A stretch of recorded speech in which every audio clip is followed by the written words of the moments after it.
Hello friends, মাছ মাংস ডিম ছাড়া বাঙালির রান্না এটা তো ভাবাই যায় না। আমার আপনার অনেকের বাড়িতেই প্রায় প্রতিদিনই মাছ মাংস ডিম হয়ে থাকে, আর এই সব রান্না করতে গিয়ে আমাদের কম বেশি কিছু সমস্যায় পড়তে হয়। চলুন তাহলে দেখে নিই এগুলো নিয়েই আজকে আমাদের কিছু টিপস।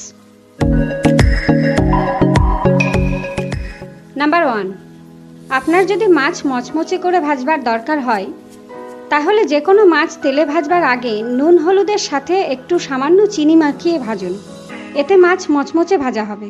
নাম্বার 2, মাছ ভাজতে গিয়ে অনেক সময় তেল ছিটকে যায়, তাই মাছ ভাজবার আগে গরম তেলে একটু হলুদ গুঁড়ো ফেলে দিন, তাহলে আর তেল ছিটকে আসবে না।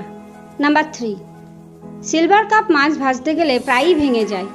মাছের টুকরোগুলো ভালো করে ধুয়ে মিনিট 5 তেঁতুল জলে ডুবিয়ে রাখুন, তারপর ভাজুন, তাহলে আর মাছ ভেঙে যাবে না, তবে মাছের স্বাদের কিছুটা পরিবর্তন ঘটবে।